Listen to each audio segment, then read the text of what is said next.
Coach Clay here. Today, let's talk umpires. And specifically, let's talk about a challenge that you as parents and coaches can take in the next season that you guys are playing.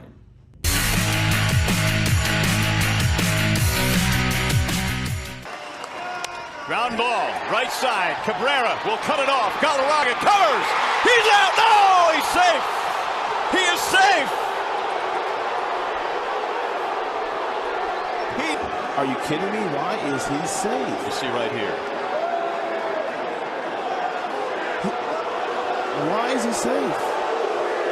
Oh my goodness, Jim Joyce. No. Oh, jeez Louise. Oh my goodness. There's a long history of umpires and managers and coaches, umpires and players getting into epic arguments, manager meltdowns, player meltdowns. As fans growing up, we loved it, right? Made the game exciting. It was fun to watch.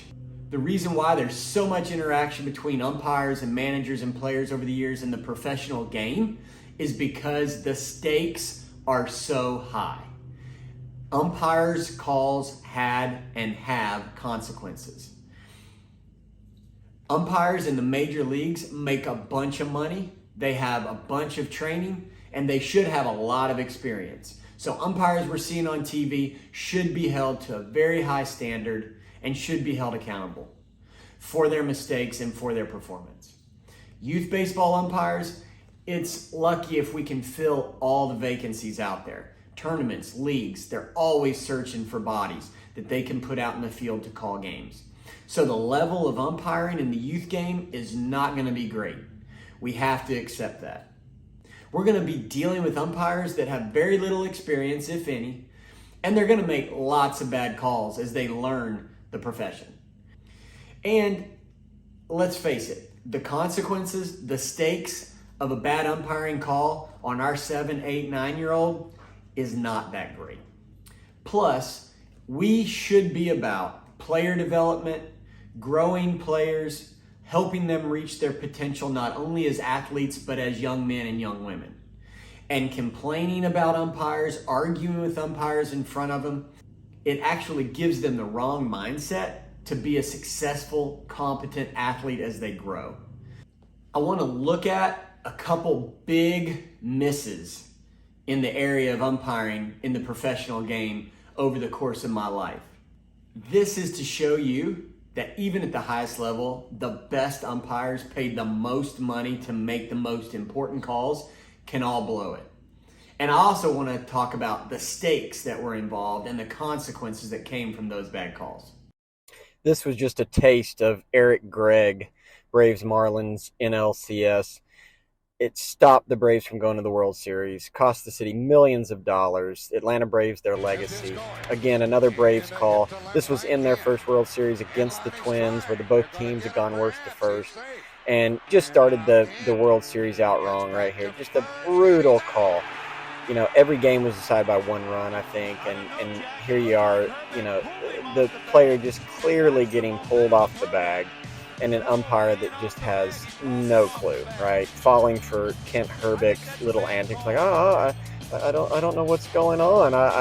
He just so much momentum, and clearly, you know, glad we have replay now that these atrocities don't happen.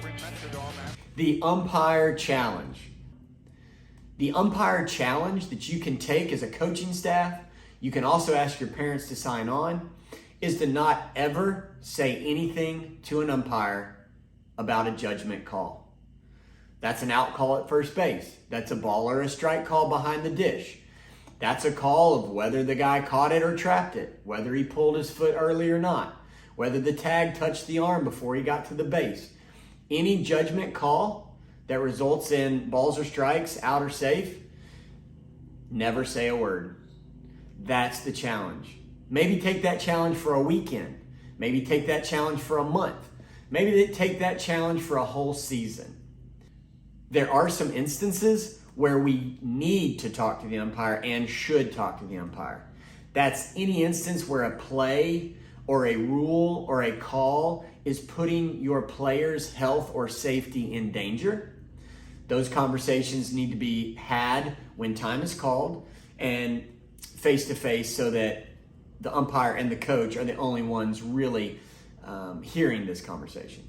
The other instance where coaches and umpires need to talk and should talk calmly and when time is called is when there is a ruling on the field that has to do with a rule or a tournament guideline or something in the rule book that really isn't a judgment call. But other than that, do not talk to the umpire. Now, I've taken this challenge and it is super difficult. Even for a coach like me that is pretty laid back by nature and has spent a lot of my competitive energy in my life in my former playing days. But I've taken this challenge and I like to do hard things. I would suggest you try it yourself. We all want to see our kids succeed, and going onto a field and giving it all they've got and performing and seeing them win is very gratifying. We want our kids to feel good, and there's nothing better than winning a game. But I'm here to tell you that at 8, 9, 10, 11, 12 years old, losing a game to a terrible call or a series of terrible calls can actually be better for your player's development than winning that game. And here's the reason. To succeed in softball or baseball, you have to learn to deal with adversity, and you have to learn to fail and get back up and go again. Teaching that kid to be resilient, to not make excuses, and to look for ways to better prepare and better perform as to not leave that game in the umpire's hands. And the reason why you can get more out of that is because at the young ages, there is so little at stake. It feels like the USSSA April 12th Spring Bash or the USBBA Panama City World Series with 90 national teams, the semifinal bronze medal game. These seem like very important life moments in the moment, but nobody's going to remember it a year or 2 years down the road, except for the people that were actually playing that game. So the way you frame that game is going to be the reality. Nobody outside of your inner circle and inner family that was involved in that game is ever going to be able to acknowledge that game or bring that game up again. So you can learn more from dealing with the adversity of a bad call than you can bringing home a 9-foot trophy from that World Series. I'm going to take the umpire challenge. If you see me breaking it, call me on it. I hope you'll take it with me. We need to build these umpires up, help them learn, treat them with respect, give them some grace. I hope you like what I'm giving you here. Maybe this video isn't your cup of tea. Let me know in the comments. But like it if you like the video, subscribe to the channel, interact with this community, and let's try to make our kids better in the future.